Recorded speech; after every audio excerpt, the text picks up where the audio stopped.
Je n'ai pas pu tout écouter à cause du déplacement. Mais vraiment, et je veux surfer avec une partie donc de ce message et entrer dans le mien. Alléluia. Il a parlé de la présence universelle de Dieu que tu ne dois pas fuir. Tu ne peux pas fuir. Elle est là et il t'appelle, quel que soit l'endroit où tu es. Amen. Et je rends grâce à Dieu pour toutes ces révélations, ces paroles de connaissance qui ont été données pour amener plusieurs dans la voie de Dieu. Tu ne peux pas fuir la présence de Dieu. Elle est universelle. Et il y a la présence de Dieu en toi, la présence du Saint-Esprit en toi, que tu reçois par la conversion, par le Saint-Esprit, la présence incarnée. Et la dernière chose qu'il m'a complété parce que je n'ai pas pu suivre jusqu'à la fin. Amen. La gloire de Dieu. Je vais te parler un peu de la gloire de Dieu. Est-ce qu'on est ensemble? Alléluia. Dis avec moi la gloire. Amen. Donc, la troisième dimension dont il a parlé de la présence de Dieu, c'est la présence de la gloire. C'est-à-dire, il est important de savoir quitter la présence de Dieu en soi. Jésus est entré dans ma vie, le Saint-Esprit incarné dans ma vie, et de pouvoir entrer dans la gloire. Alléluia. Mais plus précisément, c'est vrai, je ne terminerai pas mon thème aujourd'hui, on le finira dimanche, mais je vais vous parler donc d'un moyen essentiel pour rentrer dans la présence et dans la gloire, qu'est la prière. Dis avec moi la prière. La prière. Dis avec moi la prière. Alléluia. Gloire à Dieu. Alors pour arriver à la prière d'abord, commençons déjà, donc je disais tantôt par la notion de la gloire. Le livre de Romains chapitre 3 verset 23 nous dit, car tout le monde a péché et tout le monde a été privé de la gloire. Quelqu'un dit avec moi la gloire. Quelqu'un dit avec moi la gloire. Donc tout le monde a péché et tout le monde a été privé de la gloire de Dieu. Ce qui a quitté l'humanité, ce qui a quitté les hommes, ce qui manque aux hommes, ce n'est pas l'argent. La Bible n'a pas dit car tout le monde a péché et tout le monde a été privé d'argent. Tout le monde a péché et tout le monde a été privé d'une chose, la gloire de Dieu. La gloire de Dieu. Amen. La Bible n'a pas dit que les hommes en péché ont été privés du mariage. La Bible dit que tout le monde a péché et tout le monde a été privé de la gloire de Dieu. La Bible n'a pas dit que tout le monde a péché et tout le monde a été privé d'un travail stable. La Bible dit que tout le monde a péché et tout le monde a été privé de la gloire de Dieu. Il y a une seule chose qui a quitté l'humanité, c'est la gloire de Dieu. Quelqu'un dit avec la gloire de Dieu. Je ne t'entends pas bien, la gloire de Dieu. J'entends pas très bien. Dis avec moi la gloire de Dieu. Alléluia. Frère, ce qui te manque dans ta vie, c'est la gloire de Dieu. Ce que tu recherches, c'est la gloire de Dieu. C'est la gloire de Dieu. Et la gloire de Dieu, comme l'a dit l'homme de Dieu, c'est la présence glorieuse. C'est une présence manifeste de Dieu. C'est celle-là que Adam et Ève ont perdu en quittant le jardin d'Éden. Et c'est parce que la gloire de Dieu s'en est allée que tous les problèmes ont commencé à venir. Amen. Que tous les problèmes. Donc, tes problèmes de santé, c'est parce que la gloire n'est pas là. Lorsque la gloire est présente, la maladie ne peut pas rester. Non, les deux sont incompatibles. C'est parce que la gloire est partie que la pauvreté s'installe. Lorsque la gloire est là, on ne peut pas souffrir de pauvreté. Ce qui te manque, ce dont tu as besoin, c'est la gloire de Dieu. Tu as besoin de la gloire de Dieu. Ce que tu recherches, c'est la gloire de Dieu. Tu ne cherches pas plus d'argent. Lorsque vous voyez les hommes courir après le pouvoir, en fait, c'est la gloire qu'ils cherchent. Parce que dans la gloire, il y a l'autorité. Dans la gloire, il y a de la puissance. En fait, tous les hommes sont à la recherche de la gloire. Nous tous, nous cherchons la gloire. Mais au lieu de chercher le vrai terme, la gloire, nous cherchons différents produits ou différents résultats de la gloire. Nous cherchons différents résultats de la gloire. Et aujourd'hui, je vais introduire, mais je vais te parler de comment donc un chrétien peut maximiser la présence de Dieu au point de passer simplement de la présence du Saint-Esprit en lui à une présence glorieuse de Dieu dans sa vie. Amen. Et il y a un élément essentiel que Dieu nous a donné, c'est la prière, c'est-à-dire la façon dont tu t'approches de Dieu. Amen. Est-ce qu'on est ensemble? Est-ce qu'on est ensemble? Alléluia. La manière dont tu t'approches de Dieu, la façon dont tu t'imagines que tu pries, va te donner un accès facile à cette présence glorieuse de Dieu où tu peux rester à une présence de Dieu, mais simplement la présence comme universelle, ou simplement Jésus en moi, le Saint-Esprit en moi, mais tu ne rentres pas dans la gloire. Le fait d'être absent de la présence glorieuse de Dieu laisse dans l'église beaucoup de frustration. Beaucoup d'hommes et de femmes sont frustrés. Ils n'ont pas une vie chrétienne de victoire. Ils n'ont pas une vie chrétienne épanouie. Est-ce qu'on est ensemble? Est-ce qu'on est ensemble? Alléluia. Gloire à Dieu. Dans l'évangile de Jean, chapitre 4, Jésus va et il rencontre une dame. qu'il trouve à un puits l'histoire de la Samaritaine.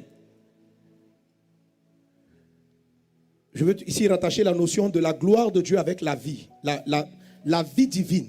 Dans la gloire de Dieu, dans la présence, il y a la vie de Dieu. La vie dont a parlé encore le pasteur Grégory tout à l'heure, qui chasse la mort, qui détruit la mort, cette vie. Colossiens chapitre 3 verset 4 dit par exemple, quand Christ, votre vie paraîtra, alors vous paraîtrez aussi avec lui dans la gloire. Quand Christ, votre vie paraîtra, alors vous paraîtrez aussi avec lui dans la gloire. Alléluia. Dis avec moi, la vie. Je t'entends pas bien. Hein? J'entends pas bien. Dis avec moi, la vie. La gloire. Alléluia. Amen. Alors, dans l'évangile de Jean, chapitre 4, Jésus rencontre une femme à un puits. Et Jésus dit à la dame, donne-moi de l'eau à boire. La femme étant samaritaine, regarde Jésus et puis elle dit, mais tu ne peux pas me demander, bon, je traite de commentaire, on va lire directement. Jean chapitre 4.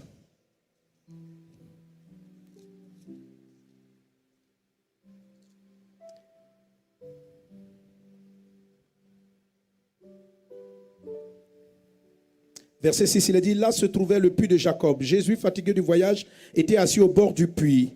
Verset 7, une femme de Samarie vient puiser de l'eau. Jésus lui dit, donne-moi à boire, car ses disciples étaient allés à la ville pour acheter des vivres. La femme samaritaine lui dit, comment toi qui es juif me demandes-tu à boire, à moi qui suis une femme samaritaine? Les juifs, en effet, n'ont pas de relation avec les samaritains. Jésus lui répondit, si tu connaissais le don de Dieu, et qui est celui qui te dit, donne-moi à boire, tu lui aurais toi-même demandé à boire. Et il t'aurait donné de l'eau vive. Quelqu'un dit avec moi, l'eau vive. Amen. Verset 11. Seigneur, lui dit la femme, tu n'as rien pour puiser, et le puits est profond. D'où aurais-tu donc cette eau vive? Es-tu plus grand que notre père Jacob, qui nous a donné ce puits et qui a bu lui-même, ainsi que ses fils et ses troupeaux? Jésus lui répondit, quiconque boit de cette eau aura encore soif. Mais celui qui boira de l'eau que je lui donnerai n'aura jamais soif. Et l'eau que je lui donnerai deviendra en lui une source d'eau qui jaillira jusque dans la vie éternelle. La femme lui dit, Seigneur, donne-moi cette eau, afin que je n'ai plus soif et que je ne vienne plus puiser ici. Verset 20, va, lui dit Jésus, appelle ton mari et viens ici. La femme répondit, je n'ai point de mari. Jésus lui dit, tu as raison de dire, tu n'as point de mari. Amen. Je veux vous faire remarquer, frères et sœurs, vous savez, la Bible dit, Jésus dit ici, la Bible dit ici, Jésus dit, si tu bois de mon eau, tu n'auras plus jamais soif. Et cette femme de répondre, donne-moi cette eau qui désaltère pour toujours. C'est-à-dire, je veux cette eau, quand je vais la boire, je n'aurai plus jamais soif. Et au lieu de faire une prière particulière pour lui donner cette eau qui désaltère pour toujours, Jésus dit à la femme, va chercher ton mari. Touche ton voisin, dit, va chercher ton mari. On a envie de demander à Jésus, mais quel est le lien? Vous étiez en train de parler de l'eau du puits. Dans quelles circonstances êtes-vous arrivé dans une histoire de mariage? Donne-moi de cette eau, lui dit la femme, et Jésus lui répond, va chercher ton mari. Et la femme va lui répondre, parce que visiblement il n'y a pas de lien entre les deux sujets, pourtant il y a un lien. Dis à quelqu'un, il y a un lien. Alléluia. Et la femme de répondre à Jésus, je n'ai pas de mari. Et Jésus va lui dire ceci, madame, tu as raison de dire que tu n'as pas de mari parce que tu en as eu 5. Tu as eu 5 maris et celui avec qui tu es n'est pas ton... vous n'êtes pas encore marié. Alléluia. Alors, on comprend donc que lorsque Jésus a rencontré cette femme, la femme pensait qu'il était en train de parler de l'eau naturelle, de l'eau du puits. Or, Jésus était en train d'aborder un autre sujet. Il était en train de parler de la soif de cette femme. Lorsqu'il arrive, Jésus introduit la causerie en disant, madame, donne-moi à boire. La femme pensait qu'il était en train de parler de l'eau du puits. Elle dit, toi et moi, nous sommes un peuple en conflit. Je n'ai pas d'eau à te donner. Jésus dit, si tu me connaissais, c'est à moi que tu aurais demandé de l'eau à boire. La femme dit, mais tu n'as rien pour puiser. comment pourrais-tu me donner de l'eau à boire? Tu ne peux pas puiser. Et Jésus va lui dire, l'eau qui est dans ce puits, quand tu vas la boire, tu auras encore soif. La femme pensait que Jésus était en train de lui parler de l'eau naturelle, mais Jésus était en train de lui parler de ses problèmes de foyer. Jésus était en train de lui parler de ses problèmes de mariage. Et Jésus veut te parler de toutes les difficultés que tu as aujourd'hui dans ta vie. Tout ce pourquoi tu as soif. Lorsque je t'observe, et chacun d'entre nous, si je pose la question, de quoi as-tu besoin? Quelle est ta soif? La soif, c'est un besoin qui est très vif. C'est un besoin qui est très fort. Il y a certains qui ont soif de quitter le Congo, qui veulent aller à l'étranger. Ils ont cette soif. D'autres ont soif de la présence de Dieu. C'est la bonne soif. Il y en a d'autres qui ont soif du mariage. Ils sont fatigués du célibat. Si Jésus vient les trouver, il leur demande, qu'est-ce que tu veux? Il dit, Seigneur, je vais absolument me marier. Il y en a d'autres qui sont mariés, qui ont soif de la paix dans leur foyer. Il y a certains qui sont mariés, qui ont soif d'un travail stable. Il y en a d'autres qui ont soif d'argent. Plusieurs ont soif de quelque chose. Si je te pose la question, tu as soif de quelque chose quelque part. Est-ce qu'on est ensemble? Est-ce qu'on est ensemble? Et Jésus rencontre une femme assoiffée. Mais elle est assoiffée de quoi? Cette femme-là est assoiffée d'un foyer stable. Elle est assoiffée d'un foyer stable. Elle a eu 5 maris. Elle a essayé le premier, ça n'a pas fonctionné. Elle a essayé un deuxième. Mes amis, 5 c'est beaucoup. Vous connaissez combien de femmes qui ont eu 5 maris? Elle a essayé un premier, il n'a pas pu étancher sa soif. Jusqu'à 5. Et la Bible dit, la dame dit, Jésus lui a dit, pardon, tu as eu 5 maris et celui avec qui tu es n'est pas encore ton mari. Donc le 6e, elle était en train de le tester pour voir si elle allait le marier ou pas. Donc elle était à son 6e essayage lorsqu'elle rencontre Jésus. Et Jésus lui dit, si tu bois de cette eau, tu auras toujours soif. Autrement dit, si tu essayes ce 6e, ta soif ne sera pas traitée. Alléluia. Jésus lui a dit, va chercher ton mari, parce qu'il n'était pas en train de parler de l'eau naturelle, mais de son besoin qui la faisait courir sur la terre. Et je viens de la part de Dieu te dire, mon frère, ma soeur, tu cours après quoi? Et je veux te dire avec Jésus, quand tu obtiendras ce après quoi tu cours, ta soif va persister. Tu cours après quoi? Après le voyage. Quand tu vas avoir ton visa et que tu vas partir, arriver là où tu veux partir, tu vas découvrir que tu n'es pas satisfait, que tu as encore soif. Tu cours après quoi, madame? Après le mariage. Quand tu te marieras, tu vas te rendre compte dans ce foyer que tu n'es pas encore satisfait, que tu as encore soif. Tu cherches quoi? L'argent. Lorsque tu auras tous les milliards du monde, tu te rendras compte qu'il y a toujours un vide qui persiste en toi. Veux-tu être député, chef d'État? Cours après ces choses. Quand tu les obtiendras, tu continueras toujours d'avoir soif. Comment une femme qui a eu 5 peut être déçue par 5 foyers? On peut avoir différentes raisons. Je suppose qu'elle a marié le premier. Avec le premier, elle a prié Dieu d'abord. Oh Dieu, je veux un mari, je veux quelqu'un de bien. Dieu lui a fait grâce. Elle a eu son premier mari. Malheureusement, elle a dû se séparer de lui. Parce qu'il était violent. Il la battait tous les jours. Elle dit, je ne peux pas supporter. Et elle a laissé ce premier mariage. Elle a commencé à prier, oh Dieu, accorde-moi un mari. Mais donne-moi un mari cette fois-ci qui est paisible. Un mari qui ne frappe pas. Et Dieu l'a exaucé. Il lui a donné un mari qui ne frappe pas. Un mari qui est doux. Un mari qui sait lui parler. Mais il a un problème. Il est ivrogne. Alors chaque fois, elle doit le ramasser dans la rue. On dit, ton mari est couché par-ci. Ton mari est couché par-là. Elle va le chercher. Et il a honte. Il est irresponsable. Il ne frappe pas, mais il boit. Un jour, elle est venue lui dire, je ne peux plus supporter cette situation. Ou tu choisis l'alcool, ou moi. Et le monsieur étant lié, elle a dû l'abandonner. Elle a prié Dieu. Elle dit, oh Dieu, accorde-moi la grâce d'avoir un mari qui ne frappe pas et qui ne fait pas quoi? Et qui ne boit pas. Dieu l'a exaucé. Il lui a donné un 3e mari. Qui ne frappe pas, qui ne boit pas. Mais il a quel problème? Alléluia. Il avait un problème. Il connaissait toutes les filles du quartier. Il couche à gauche, il couche à droite. Lorsqu'elle va au marché, ses copines la regardent. Ah, ton mari hier il était ici. Ton mari hier il était là-bas. Elle dit, quel est ce mari? Il ne frappe pas, il ne boit pas. Mais il est adultère. Elle dit, Dieu, je ne peux supporter un tel foyer. Oh mon Dieu, fais-moi grâce. Accorde-moi un mari qui ne fait pas quoi? Qui ne frappe pas, qui ne boit pas, qui n'est pas adultère. Dieu va lui donner un mari qui ne frappe pas, qui ne boit pas, qui n'est pas adultère. Et elle va être contente au départ. Mais ce mari, il avait quel problème? Je rappelle, Jésus dit qu'elle a eu 5 maris. Ça veut dire qu'elle a divorcé 5 fois. Il y a bien une raison pour laquelle elle a dû divorcer. Elle est tombée sur un 4e, c'est ça non? Qui est avare. Il ne lui donne jamais de l'argent pour acheter quoi que ce soit. Jamais. Il est méchant avec son argent. Il ne frappe pas. Il ne boit pas. Il ne court pas après les filles. Mais jamais tu ne verras son argent.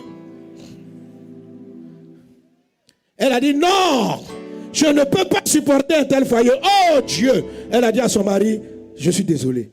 Pourquoi tu es si méchant financièrement? Je m'en vais. 4e divorce. Elle a prié encore. Oh Jésus, Dieu, envoie-moi un mari qui ne fait pas quoi? Qui ne frappe pas, qui ne boit pas, qui n'est pas adultère, qui n'est pas avare. Elle a eu un mari. Lui, il a eu quel problème? Elle pensait qu'il était bien. Malheureusement, il a eu un accident, il est mort. Mais en tout cas, on n'a pas dit qu'est-ce qui s'est passé avec les 5. Mais ce qui est sûr, dans les 5, peut-être qu'il y a eu un décès. C'est pas ça? Donc, il est mort. Elle était déçue. Et elle partait un jour au puits avec une autre prière. Oh Dieu, donne-moi un mari qui ne fait pas quoi? Qui ne fait pas quoi? Qui ne frappe pas, qui ne... Je ne t'entends pas bien, parle bien. Un mari qui ne... On recommence. Un mari qui ne...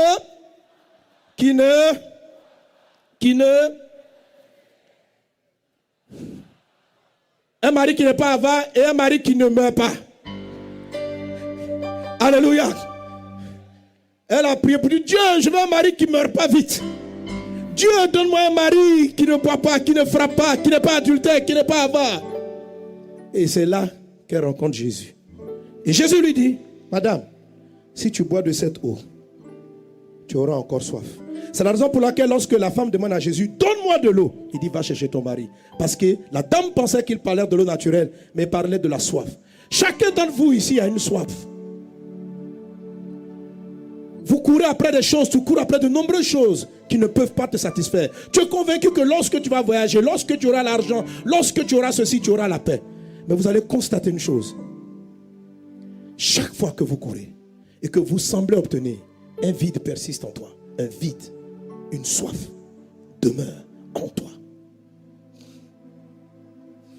Une soif. Il y en a d'autres qui ont couru après le ministère. Je serai pasteur. Ils ont prêché. Mais même dans l'œuvre, ils se sentaient qu'ils étaient insatisfaits. Il dit peut-être que qu'il me faut, c'est être élu, maire. Ils ont fait la politique, ils ont été élus.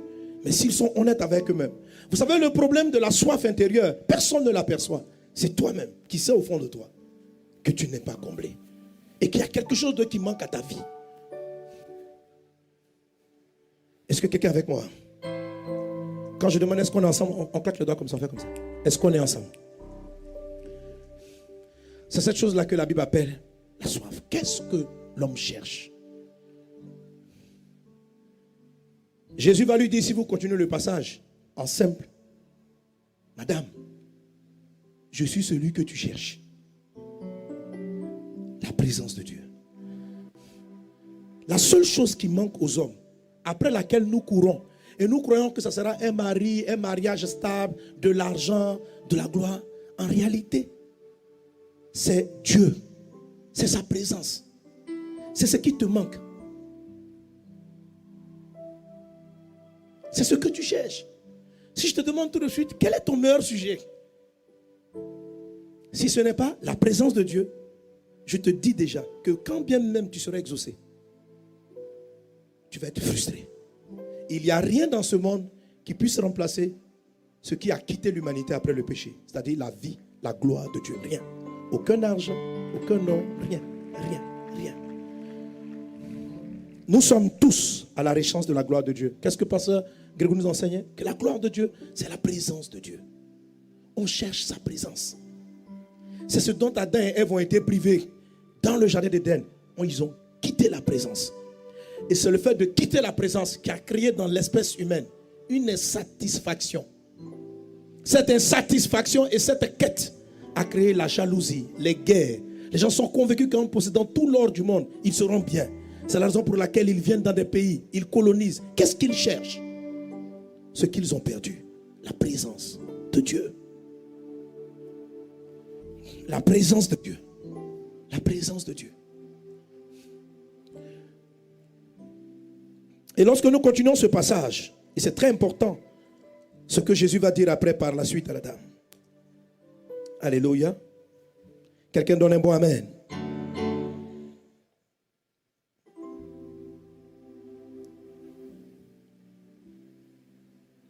À partir du verset 27, là-dessus arrivèrent ses disciples qui furent étonnés de ce qu'il parlait avec une femme.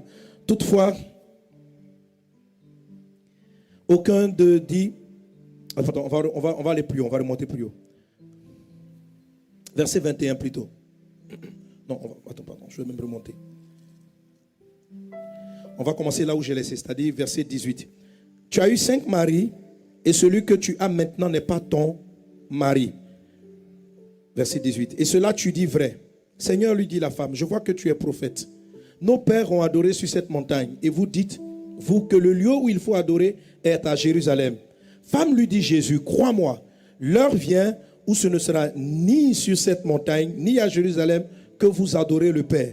Vous adorez ce que vous ne connaissez pas. Nous adorons ce que nous connaissons, car le salut vient des Juifs. Mais l'heure vient, elle est déjà venue, où les vrais adorateurs adoreront le Père en esprit et en vérité, car ce sont là les adorateurs que le Père demande. Dieu est esprit, et il faut que ceux qui l'adorent en esprit et en vérité. La femme lui dit, je sais que le Messie doit venir, celui qu'on appelle Christ, et quand il sera venu, il annoncera toutes choses. Jésus lui dit, je le suis, moi qui te parle. Alléluia. Quelqu'un donne un bon amen. Alors, rapidement, lorsque la femme va se rendre compte de qui est Jésus, elle va comprendre qu'il s'agissait d'une affaire de communion avec Dieu. Et elle va lui poser la question, mais nous les Samaritains, nous cherchons Dieu d'une telle manière, et vous les Juifs d'une telle autre. Tu me dis en quelque sorte que ce dont j'ai besoin, la vie dont j'ai besoin, c'est toi, le Christ en quelque sorte. Et la dame va directement ramener à la prière. Et Jésus va lui répondre, la véritable manière de s'approcher du Père, d'entrer réellement dans sa présence glorieuse, de satisfaire cette soif-là,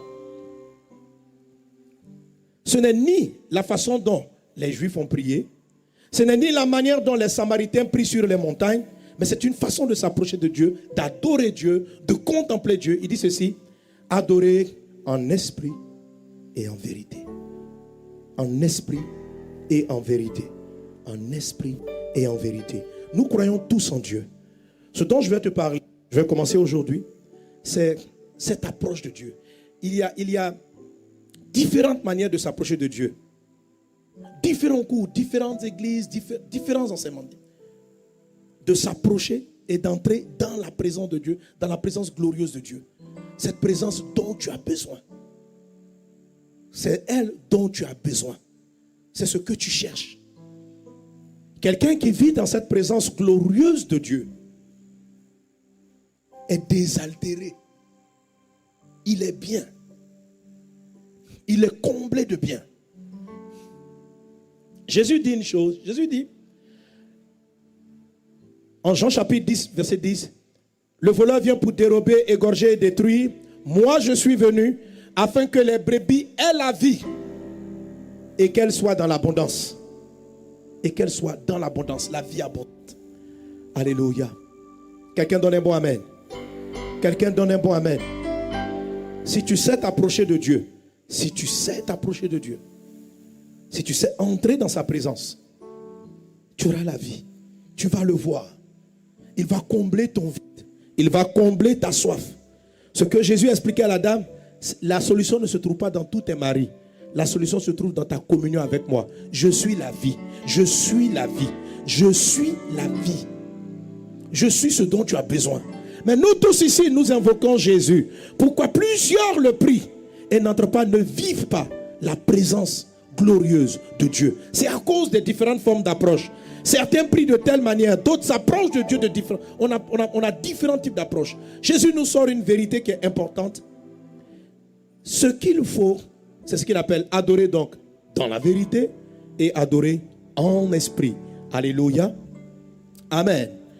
Je l'appelle aussi dans d'autres thèmes, la prière qui produit la surabondance. Mon thème plus précisément que je commence aujourd'hui et que je continuerai par la suite, je dis ceci: maximiser la présence de Dieu. Maximiser la présence de Dieu par la prière. Alléluia. Que la vie divine surabonde en toi. Que ton cœur soit épanoui dans la présence de Dieu. Que tu entres dans la présence de Dieu. Que tu demeures dans la présence de Dieu. Alléluia. Alléluia. Je veux donc te dire encore que la présence de Dieu n'est pas une chose qu'on touche une fois et puis c'est fini. C'est un environnement dans lequel on demeure. Tu peux prier un jour, entrer dans cette présence, marcher dans la gloire et puis ne plus jamais revenir. Lorsque tu quittes la présence de Dieu et que tu ne reviens plus, tu vas demeurer encore, tu vas rentrer dans une vie d'insatisfaction à nouveau. Adam et Ève vivaient dans la présence de Dieu, dans la gloire à Éden. C'est une vie, ce n'est pas un moment, ce n'est pas un instant, c'est une vie. C'est une vie, c'est une communion régulière, c'est une manière de marcher avec Dieu, c'est une manière d'être avec Dieu. C'est cela que tu trouves dans ton quotidien, dans la façon dont tu fais tes offrandes, dans la manière dont tu adores et tu chantes. Alléluia. Certaines fois, on peut chanter avec la présence de Dieu, chanter sans la présence de Dieu. On peut prêcher avec la présence de Dieu, prêcher sans la présence de Dieu. Celui qui prêche sans la présence de Dieu va demeurer insatisfait. Celui qui prêche avec la présence de Dieu sera comblé. Et la vie jaillira de lui. On peut travailler dans la présence de Dieu et travailler en dehors de la présence de Dieu. Éden est une vie. La vie divine, c'est une vie. Puisses-tu, dans ta communion avec Dieu, entrer dans cette dimension de la gloire de Dieu, maximiser la présence de Dieu. Que cela soit ton partage au nom de Jésus. Quelqu'un donne un bon amen. Quelqu'un donne un bon amen. Quelqu'un donne un bon amen. Alléluia. Que Dieu te remplisse de vie dans sa présence. Amen, amen, amen. Alors cela nous amène maintenant dans le message. Bien sûr, je ne vais pas tout dire aujourd'hui, je vais juste prendre un seul point. Là, j'étais juste dans la phase introductive. Dis avec moi, introduction. Je ne vous entends pas bien. Dis plus fort. Tu sais, la façon dont tu as soif détermine la grâce qui va couler de moi. Et de tous les orateurs d'ailleurs. Alléluia. Alléluia. Merci Jésus. Amen. Dans le livre de Matthieu, chapitre 6.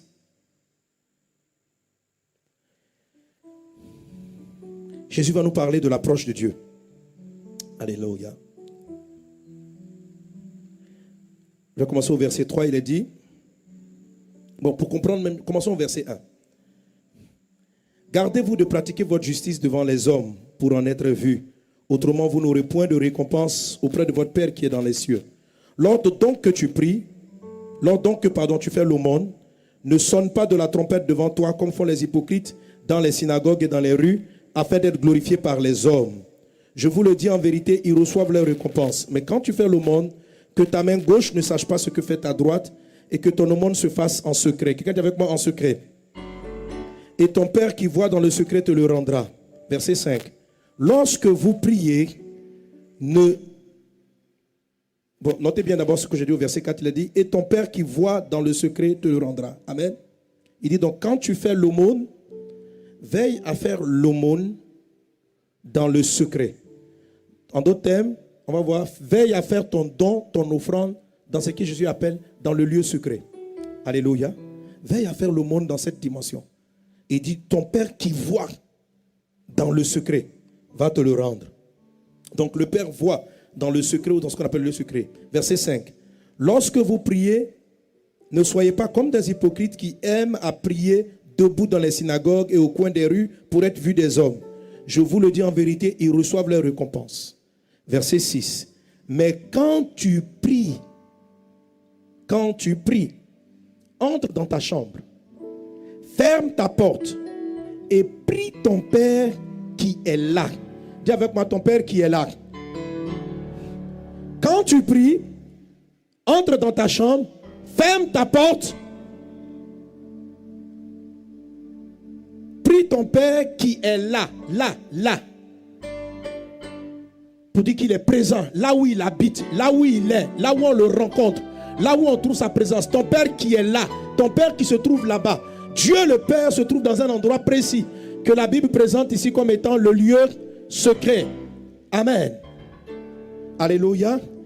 Quand tu pries, ferme ta porte, prie ton Père qui est là dans le lieu secret, et ton Père qui voit dans le secret te le rendra. Amen. Et nous pouvons continuer encore et plus loin. Jésus va parler de cette dimension qu'il appelle le lieu secret. Le pasteur Marcelo a écrit un livre sur le lieu secret. Amen. C'est ça, non, Bishop? Ok, alléluia. Alléluia. Gloire à Dieu. Dis avec moi le lieu secret. La Bible dit très clairement, nous sommes en train de parler de la présence de Dieu. Il dit ceci, que lorsque tu pries, lorsque tu fais une aumône, il dit même lorsque tu fais des dons, il va continuer en disant, lorsque tu jeûnes, veille à jeûner dans le lieu secret, et ton Père qui est là. Amen. Pourquoi beaucoup de chrétiens restent insatisfaits, frustrés, et malgré leurs prières, ne sont pas comblés de la vie? Car la majorité des personnes font des œuvres spirituelles sans entrer, sans arriver dans la dimension de la présence de Dieu que la Bible présente ici comme étant le lieu secret. Il existe des prières en dehors du lieu secret. Il existe des prières dans le lieu secret. Il existe des jeûnes en dehors du lieu secret. Et il existe des jeûnes dans le lieu secret. Il existe des louanges en dehors du lieu secret. Et il existe des louanges dans le lieu secret. Il existe même des offrandes. Il dit si tu fais l'aumône c'est donner l'argent aux pauvres. Mais il fait référence à l'offrande. Donc lorsque vous voyez des personnes qui viennent apporter à Dieu, il y a certains qui le font dans le lieu secret et d'autres, le voisin juste à côté fait une offrande qui est en dehors de cet environnement. Et les personnes qui adorent, qui cherchent Dieu, qui prient Dieu en dehors du lieu secret sont frustrées parce que Dieu n'est pas, ils ne rencontrent pas Dieu parce qu'il n'est pas là-bas. En dehors du lieu secret, ton Père n'est pas là-bas. Jésus dit ton Père qui est là dans le lieu secret. Dis avec moi le lieu secret encore. Alléluia. Amen. Je parle aussi dans mon, je ne sais pas si je suis venu avec mon livre sur la prière. Donc, sur la prière, je vous parle du lieu secret. Quelqu'un donne un bon amen. Quelqu'un donne un bon amen. Alléluia. Caïn et Abel ont fait des offrandes à Dieu. Caïn a fait l'offrande en premier, mais Dieu n'a pas vu son offrande, n'a pas apprécié l'offrande. L'offrande de Caïn était en dehors du lieu secret. Le lieu secret, c'est le lieu de la présence de Dieu. Je suis en train d'expliquer que ce que tu cherches, c'est la présence de Dieu. C'est ce que tu cherches. La présence de Dieu, le lieu secret, c'est l'endroit où tu peux aller parler à Dieu réellement de tes défis, de ta soif, de poser tes questions. C'est cet environnement où tu peux parler, où il sera là, où il voit, où il entend, où il répond. Et c'est là qu'il va te désaltérer. C'est l'endroit où la soif est étanchée. En dehors de ce lieu, on reste insatisfait. La femme samaritaine dit, nous, Jésus ce dont tu parles, nous aussi nous prions, nous sommes samaritains. Nous prions sur cette montagne. Mais vous les Juifs, vous priez à Jérusalem et vous dites que c'est là-bas qu'on va rencontrer Dieu. Jésus dit non, ma fille, non. L'heure est venue où les vrais adorateurs, où voici les adorateurs que le Père cherche. Ceux qui l'adorent en esprit, en vérité. C'est une dimension dans laquelle il faut entrer. Ce n'est pas à Jérusalem. Je vois beaucoup de chrétiens qui se lèvent, qui disent, bon, ils vont faire pèlerinage en Israël. Dieu n'est pas en Israël comme ça. Va, plonge-toi dans le Jourdain, lave-toi. Tu auras toujours soif. Assieds-toi à l'église, chante à la chorale. Mais si tu chantes en dehors du lieu secret, tu auras soif. Viens t'asseoir, écoute les messages. Mais si tu écoutes en dehors du lieu secret, tu resteras insatisfait. Nous sommes présents ici. Parmi nous qui sommes tous assis, certains sont assis dans la présence. D'autres sont assis en dehors de la présence. Et ceux qui sont assis dans la présence vont sentir la gloire, Leur vie est vraiment transformée. Leur soif est comblée. Alléluia. Alléluia. Dis avec moi la présence de Dieu. La présence de Dieu. Amen. La présence de Dieu produit l'abondance. Elle produit l'abondance, quel que soit le pays, l'endroit, l'environnement. Lorsqu'un chrétien entre dans cette dimension, dis avec moi, j'entre dans le lieu secret. J'entre dans le lieu secret. Je ne t'entends pas bien. J'entends pas bien. Quelqu'un donne un bon amen. Quelqu'un donne un bon amen. Alléluia. Gloire à Dieu. Amen. Je lisais un texte récemment qui m'a beaucoup touché. 2 Corinthiens chapitre 8 verset 1. Le Seigneur parlait d'une église. Parce qu'en ce moment à l'église, je suis en train d'aborder sur la vie abondante. Parler de la vie. Et il est dit, l'apôtre Paul décrit une église dite très pauvre, dans un endroit très pauvre, qui a vécu des moments, mais il décrit quelque chose d'impressionnant. En 2 Corinthiens chapitre 8 verset 1, il est dit, nous vous faisons connaître, frères, la grâce de Dieu qui s'est manifestée dans les églises de Macédoine, au milieu de beaucoup de tribulations qui les ont éprouvées, leur joie débordante. L'église de Macédoine dont Paul parle était au milieu de beaucoup de troubles. Ils ont été, peut-être il y a eu des décès, des choses des malheurs qui ont frappé autour d'eux. Mais l'apôtre Paul dit, cette église-là avait une joie au milieu de beaucoup de tribulations qui les ont éprouvées. Leur joie débordante. Waouh. Et leur pauvreté profonde. C'est-à-dire, ils étaient dans un endroit où il y avait une pauvreté profonde. En fait, si tu comprends bien le texte, ce n'est pas eux qui étaient directement pauvres, mais c'est le pays dans lequel ils étaient. Il y avait une pauvreté, pas une pauvreté simple, pas une pauvreté superficielle, une pauvreté profonde. Et l'apôtre Paul dit, leur joie débordante et leur pauvreté profonde ont produit avec abondance de riches libéralité de leur part. C'est-à-dire qu'ils étaient dans un environnement profond. Une certaine série de malheurs leur était arrivée. Mais malgré tout, ils avaient une joie, pas une joie, mais une joie débordante, excès de joie. Ils étaient dans un environnement profond, mais ils ont produit avec abondance de riches libéralités. C'est-à-dire, c'était des chrétiens qui n'étaient pas seulement libéraux, mais ils avaient de riches libéralités. Paul dit, ils sont dans un pays très pauvre, mais les dons qu'ils sont capables de faire sont très riches. Et il dit encore ceci, décrivant l'église de Macédoine, de plus grande libéralité de leur part. Et on continue, verset d'après, il dit, Paul, apôtre de Jésus-Christ. Non, bon temps. Vous êtes arrivé à 2 Corinthiens 1. Bon, je fais ma lecture ici, ok. Il dit, ils ont, je l'atteste, verset 3, ils ont, je l'atteste, donné volontairement selon leurs moyens et même au-delà de leurs moyens, nous demandant avec de grandes instances la grâce de prendre part à l'assistance destinée aux saints. Et non seulement ils ont contribué comme nous l'espérions, mais ils se sont d'abord donnés eux-mêmes au Seigneur, puis à nous par la volonté de Dieu. Amen. En fait, pour faire plus simple, c'est une église qui avait connu beaucoup d'épreuves, de persécutions, mais qui avait une joie excellente. Ce n'étaient pas des chrétiens malheureux. Ils étaient vraiment épanouis. Deux,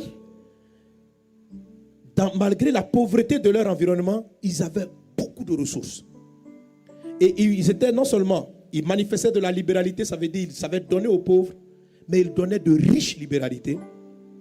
Et l'apôtre Paul, qui partait soutenir, qui était en train de recueillir des collectes pour soutenir les chrétiens de la Judée où avait frappé une famine. Et lorsqu'il a regardé l'environnement de l'église de Macédoine, il les a exemptés. Il dit, bon, je crois que vous avez trop de problèmes. On ne va pas vous demander de soutenir les chrétiens de Judée. Mais les chrétiens de Macédoine, regardez le texte, il dit, ils ont demandé avec insistance, Paul, nous te demandons pardon. Fais-nous la grâce de pouvoir soutenir nos frères de Judée. il y avait quelque chose qui jaillissait d'eux, la vie divine. Il existe une dimension de paix, une dimension de joie, qui ne sont pas liées aux circonstances, qu'on ne trouve seulement que dans la présence de Dieu. Tu peux être dans le quartier le plus pauvre, tu peux avoir connu les situations les plus difficiles, mais si tu rencontres la présence de Dieu, tu vas te rendre compte qu'en fait, elle a tout. Ce n'est pas ton environnement. Le problème, c'est que tu cours après l'amélioration de tes conditions de vie et tu rates la présence de Dieu. Si tu as la présence de Dieu, quelles que soient les circonstances, tu seras joyeux. La joie divine qui vient de la présence de Dieu ne dépend pas des circonstances. Elle ne dépend pas des situations qui te sont arrivées. Un malheur peut frapper à gauche, un malheur peut frapper à droite, mais tu peux être profondément en paix, profondément joyeux. Entre dans cette dimension dans le nom de Jésus. Ça, c'est la présence de Dieu qui fait ça. Dieu était présent. Au sortir de cette conférence, je vois Dieu présent dans ta famille. Je vois Dieu présent dans ta vie. Ce dont nous avons besoin, c'est la présence de Dieu. Ce n'est pas que le Congo change, mais le Congo va changer. Ce n'est pas que l'Afrique change. Ce n'est pas que nous serons plus épanouis lorsque il y aura des routes partout, il n'y aura plus de bouchons. Quand il y aura toutes ces choses, vous allez sentir encore la dépression. L'homme court après des choses qui ne vont pas le satisfaire. Pensez-vous que les Américains sont plus épanouis? Les taux de suicide les plus élevés sont dans un pays comme le Canada. Comment dans un pays où tout le monde mange, tout le monde a pratiquement un toit? Pourquoi les gens mettent fin à leur jour? Parce que l'homme cherche quelque chose. Ce n'est pas l'argent, c'est la présence de Dieu. Alléluia. Mais toutes ces choses qui sont autour de nous, nous attirent et nous perdons beaucoup de temps à courir après l'argent. Or, si tu as la présence de Dieu, tu vas faire de riches libéralités. C'est-à-dire que tu seras riche. Même dans un environnement pauvre. Tu seras épanoui, même dans une atmosphère difficile. Parce que la présence de Dieu n'est pas rattachée aux circonstances. C'est quelque chose qui émane de toi. Et c'est une présence que tu vas cultiver dans un endroit où tu rencontres Dieu en toi, que la Bible appelle le lieu secret. C'est ce qui fait la différence entre 10 chrétiens qui prient, entre 20 chrétiens qui prient. Ceux qui sont épanouis et ceux qui ne le sont pas. Si tu vois des chrétiens qui passent 4 heures de prière, mais qui malgré tout sont brocs, sont malheureux, sont irritables. Ils font 4 heures en dehors du lieu secret. Toi, entre dans le lieu secret maintenant. Entre dans la présence de Dieu. Maximise la présence de Dieu. Au nom de Jésus.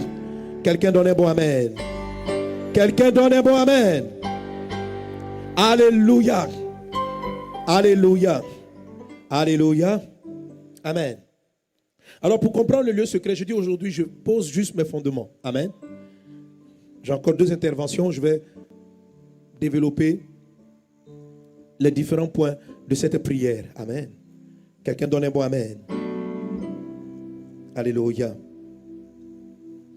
Alors, dans le passage de Matthieu 6 que nous venons de lire, où Jésus dit, quand tu pries, entre dans le lieu secret, etc. Il va dire, il va continuer en disant, lorsque vous priez. Il explique comment on rentre dans la présence de Dieu dans la prière.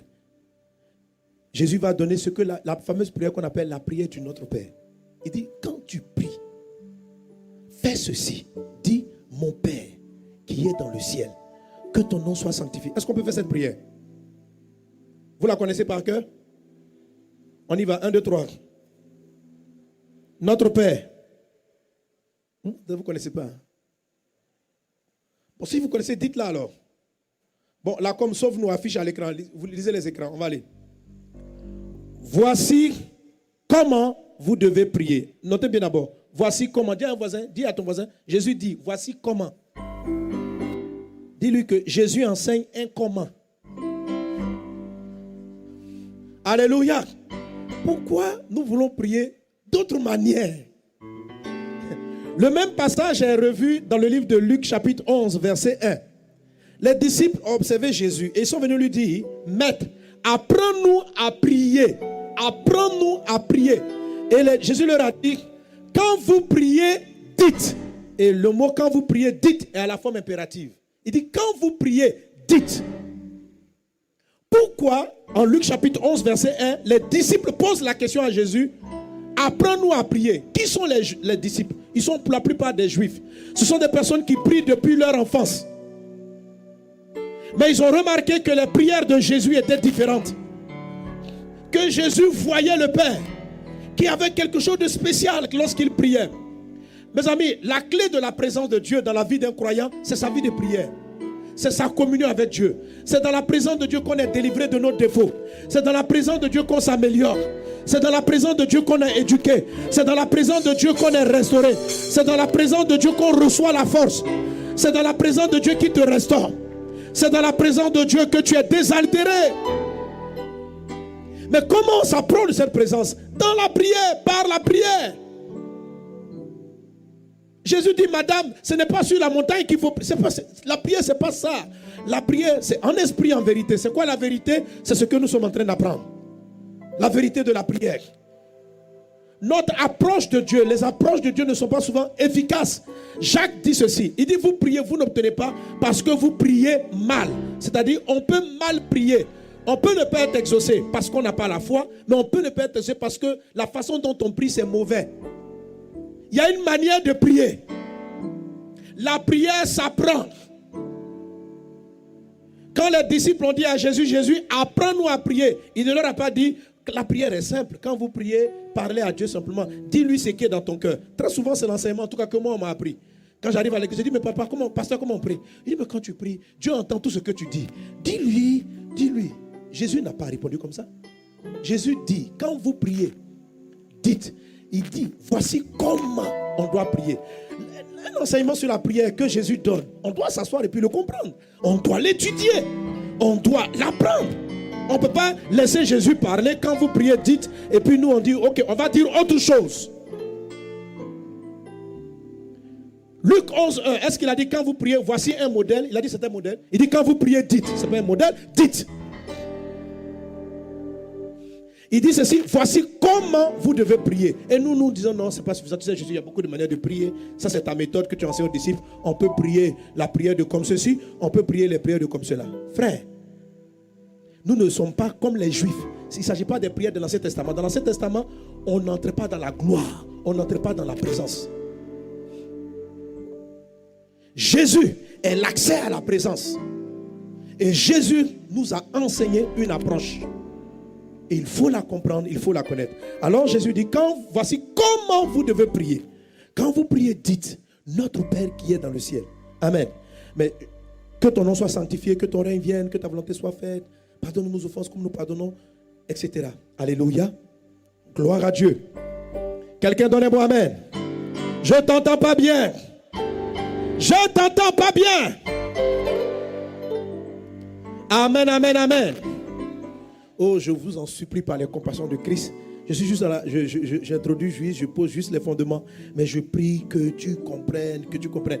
En fait, la plupart des chrétiens qui vivent la gloire de Dieu font cette prière.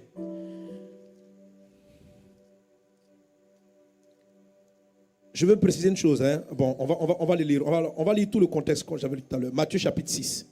Et tu vas comprendre. Amen, amen. Est-ce qu'on est ensemble? Est-ce qu'on est ensemble? Alléluia. Alors je reprends une partie de ce que j'avais lu tout à l'heure. Verset 5, Matthieu 6, 5.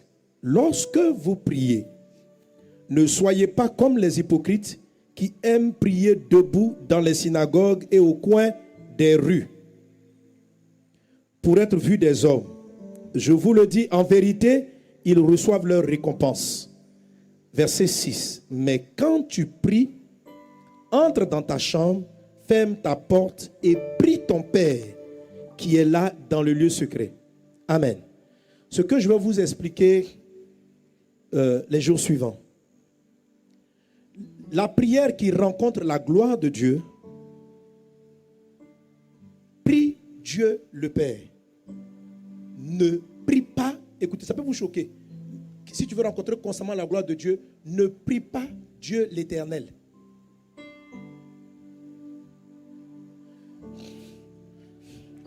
Amen. Dieu est éternel. Mais quand tu pries,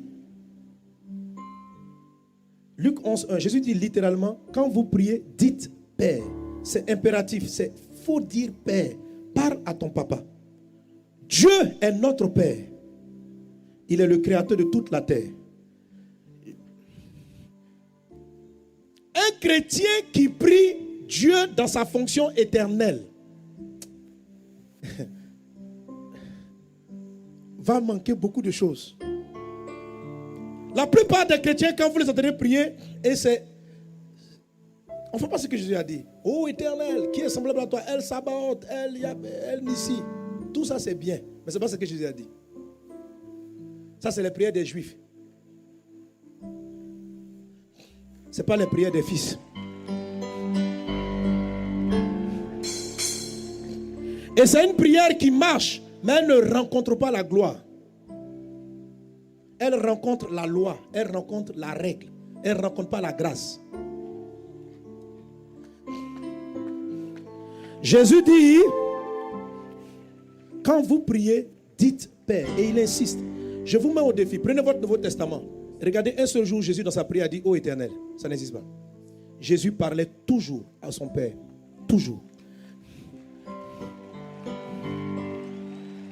Et Jésus a fait de toi un fils de Dieu. Amen. Aujourd'hui, je vais te donner juste quelques points comme ça d'aperçu et puis je pourrai développer dans les jours qui viennent. Alors il dit, mais quand tu pries, entre dans ta chambre, ferme ta porte et prie ton Père. Il dit, ce qu'il faut prier, c'est ton Père. Dieu est le Dieu de tout le monde, mais il ne faut pas le prier en tant que Dieu. Il faut le prier en tant que Dieu, ton Père. Hein? Qui est là, et ton Père qui est là dans le lieu secret, ton Père, tout c'est le mot Père, papa, pas ton Dieu, ton Père. Ton Père qui est là, ton Père qui voit dans le lieu secret te le rendra. Amen. Verset 7. En priant, ne multipliez pas de vaines paroles, comme les païens qui s'imaginent qu'à force de paroles, ils seront exaucés. Ne leur ressemblez pas, car votre Père sait de quoi vous avez besoin avant que vous le lui demandiez. Voici donc comment vous devez prier. Notre Père qui est dans les cieux, que ton nom soit sanctifié, que ton règne vienne, que ta volonté soit faite sur la terre comme au ciel. Donne-nous aujourd'hui notre pain quotidien. Pardonne-nous nos offenses comme nous pardonnons à ceux qui nous ont offensés. Ne nous induis pas en tentation, mais délivre-nous du malin, car c'est à toi qu'appartiennent au siècle des siècles, car c'est à toi qu'appartiennent dans tous les siècles le règne, la puissance et la gloire. Amen. Alléluia. Est-ce qu'on est ensemble? Est-ce qu'on est ensemble? Amen. Amen. Alors Jésus va dire des choses, il dit qui sont très importantes. Il a dit quand vous priez, dites. C'est le mot dire qu'il utilise, ce n'est pas réciter. Ce n'est pas réciter. C'est ce qu'il dit au verset 7. Il dit ceci. Ne faites pas comme les païens qui croient que c'est à force de paroles qu'on est exaucé. Ce n'est pas la formule.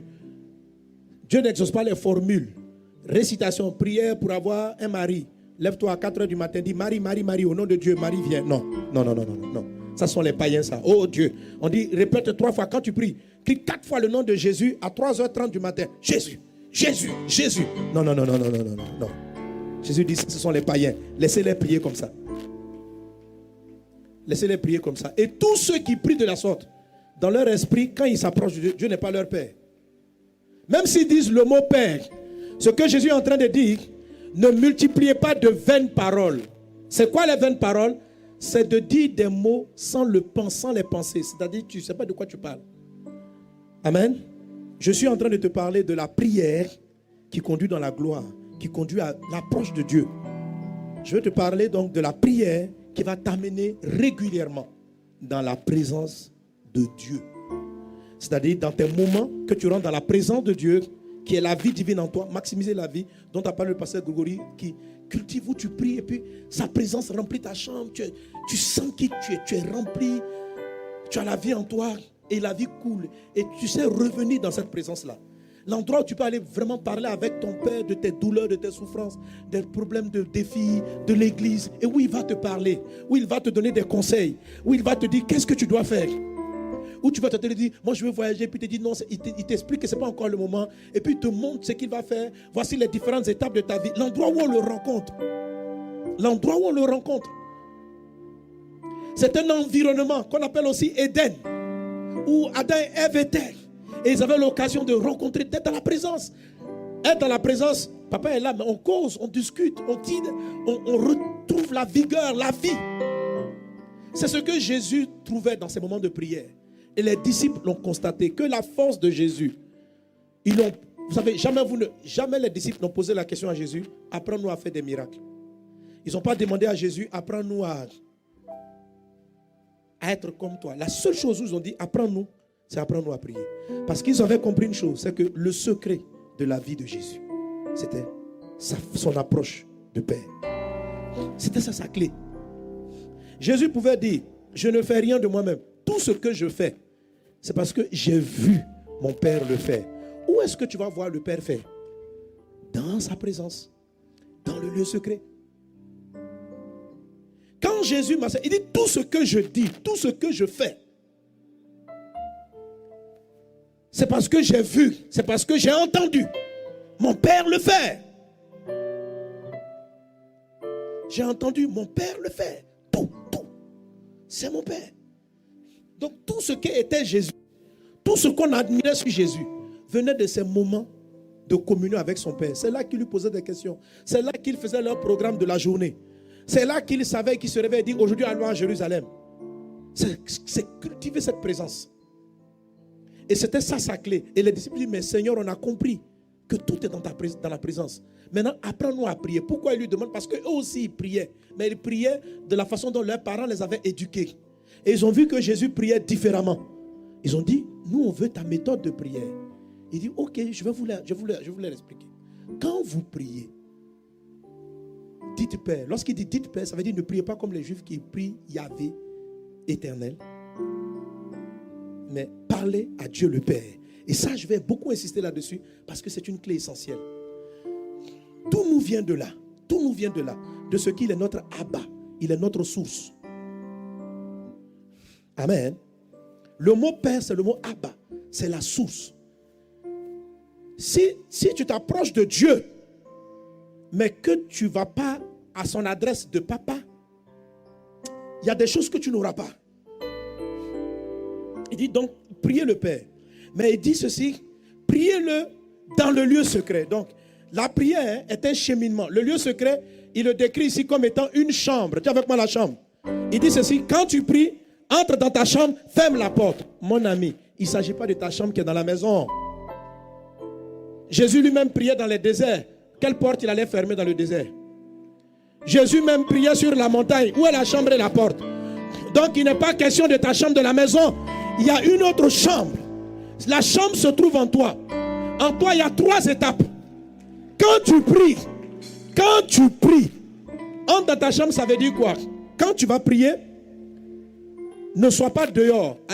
La chambre, ce sont des états intérieurs. Quand vous priez, vos pensées peuvent être dehors. Vous n'êtes pas d'accord. Ce n'est pas le bon endroit où prier. Amen. Quand tu pries, tu peux rentrer dans la cour de la maison, mais ne prie pas dans la cour. Quand tu pries, tu peux rentrer au salon. Le salon, c'est l'état de prière où vous êtes dans la prière de l'âme. Vous priez avec vos émotions. Il dit, quand tu pries, entre dans ta chambre. La chambre, en fait, c'est l'esprit. C'est ce qu'il dit, c'est l'esprit, c'est le lieu secret. Amen.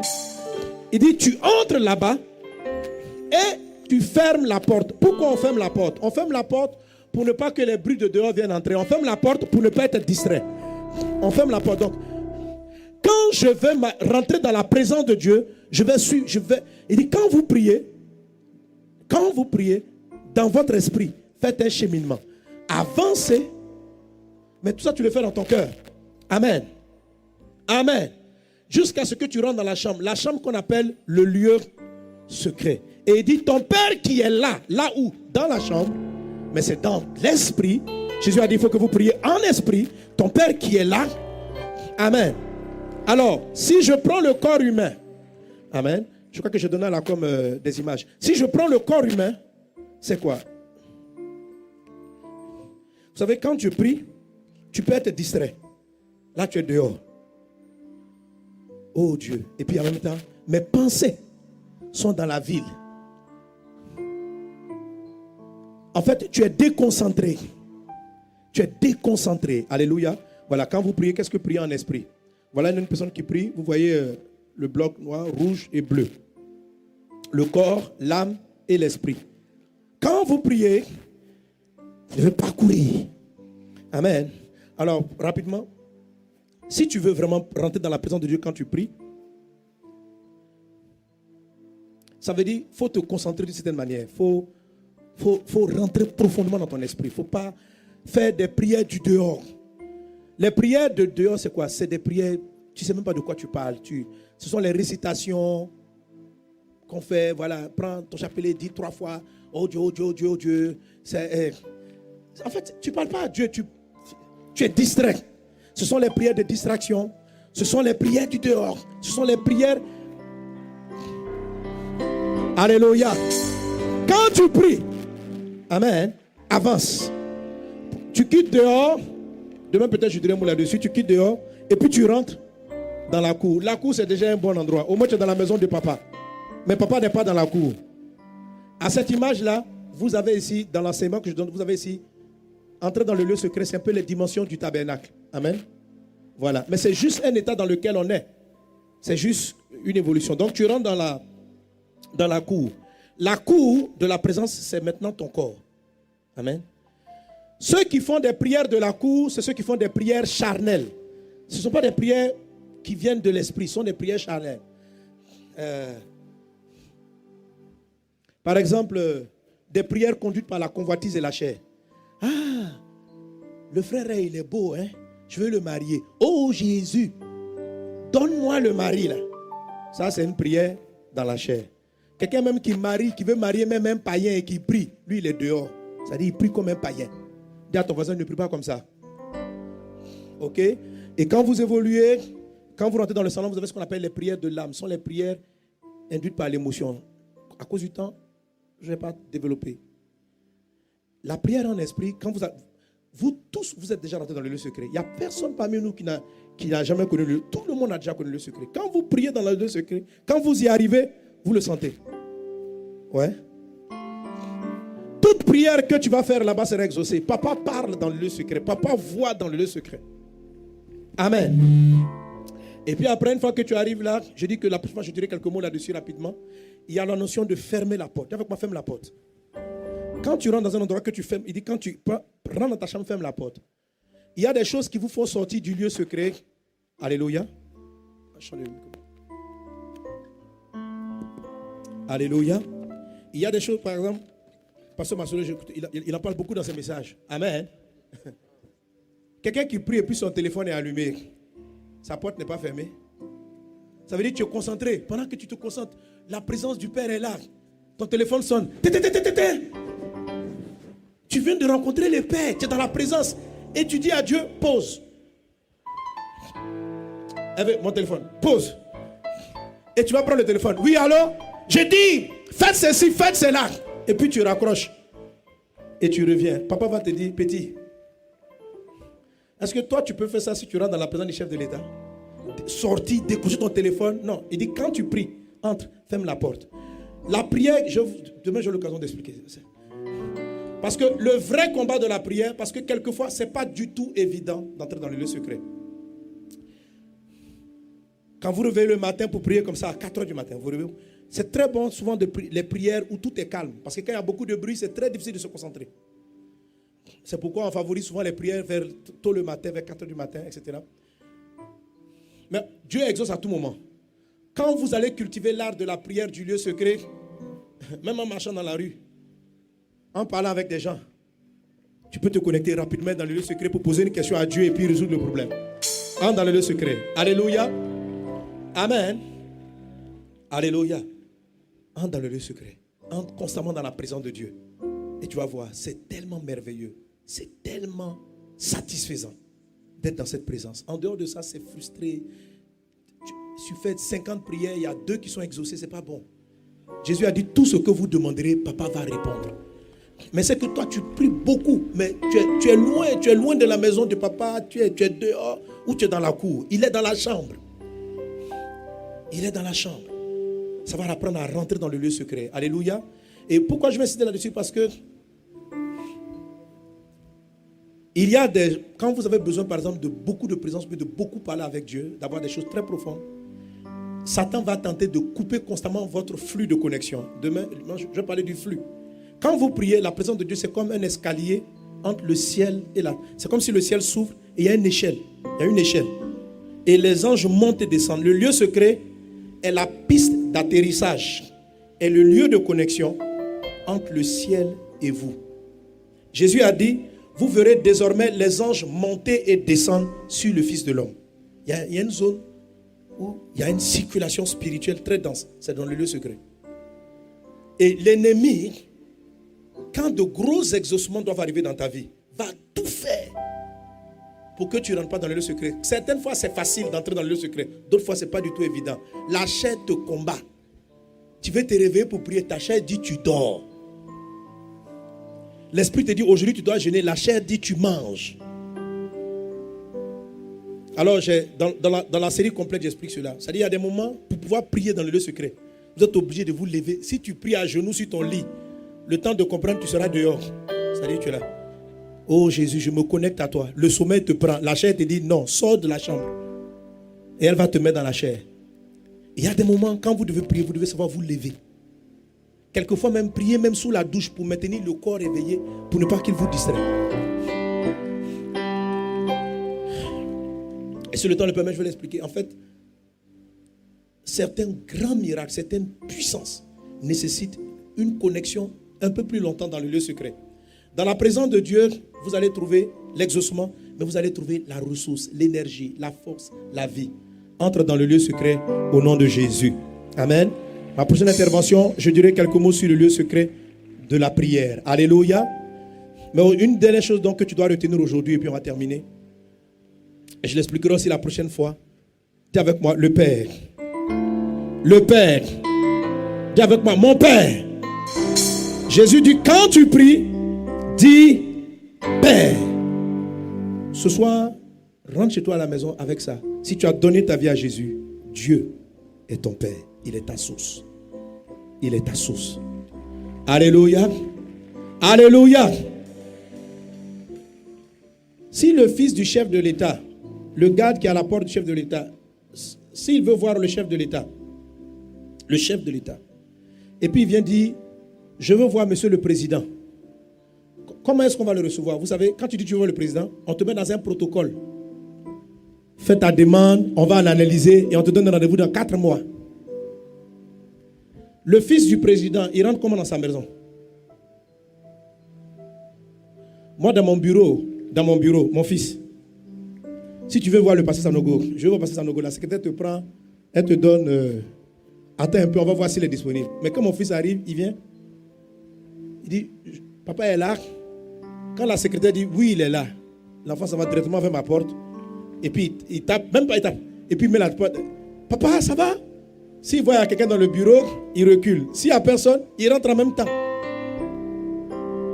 Être fils vous donne un accès privilégié.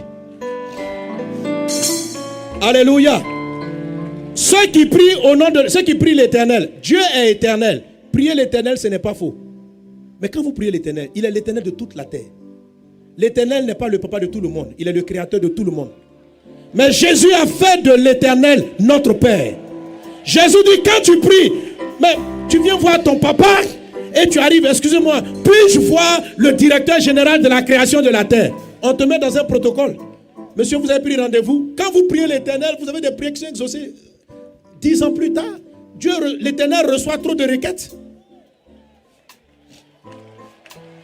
Le Dieu qui est éternel est aussi ton papa. Le Dieu qui a fait le ciel et la terre est aussi ton papa. Alors Jésus dit, quand tu pries, ne viens pas rentrer dans la prière, ne dis pas aux anges, ange, excusez-moi, je veux rencontrer l'Éternel. Il y a des milliards d'hommes sur la terre qui veulent rencontrer l'Éternel. Mais dis, je veux parler à papa. Papa, où est mon père? Alors, quand ton père, un fils n'a pas besoin de beaucoup de rendez-vous. Un fils rencontre son père régulièrement. Les disciples voulaient savoir, mais pourquoi tu es autant exaucé? Il dit, parce que vous priez l'Éternel. Moi, je prie le papa. Ça fait la différence. Prie Dieu, ton Père. L'Éternel qui a fait les cieux et la terre. Il est notre Père. Que Dieu vous bénisse abondamment. Amen.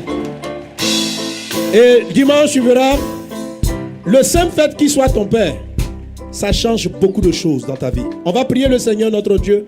C'était juste la phase introductive. On va dire, Seigneur, apprends-nous à entrer dans ta présence.